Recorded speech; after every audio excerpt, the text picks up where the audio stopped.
Kenda dans l'ancêtre, comme il a pluralisme et consort. Alors, cette église catholique qui avait une place assez élevée dans Mité Manabiso, église catholique avec un bongo, et comme il y vraiment la chute, papa yana mata la makambo, les cuisine interne na bango, a megapé côté la biso, makambo ya gratuité de l'enseignement, n'engue un bongo azo lingate ça. C'est on ne faut pas patana. Mais azam tu n'as été. Pour biso biso so to comme il senga ngoloba, boza banani ko senga mbongo. C'est-à-dire que a mécanon ngotala, biso na memo, ba ebisa que il y a eu quelque chose comme 300 diocèses fictives. Il y a moins ont bloqué la gratuité de l'enseignement parce que dans diocèse moko tozalaka au moins na 100 écoles. Ceux qui ont 300 a créé na ba propre na lobby à mbongo na lobby, bisolo moko ezawana. Ba créer na ba école ya fictif, ba créer ba élèves fictifs, ba créer ba enseignants fictifs. Ozomona siko mbongo nyonso wana ezali kokende sika moko boye. Siko pape ndesiko foye bisa biso soki na famille na ye.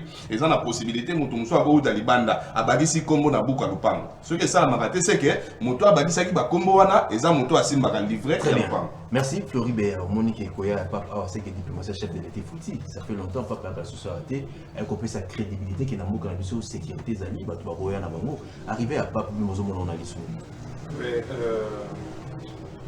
Permettre na obédience au débatteur parce que indépendant quand tu singa na moi confusion moko boye total ya bomona ke assez voilé à combo moko boye indépendant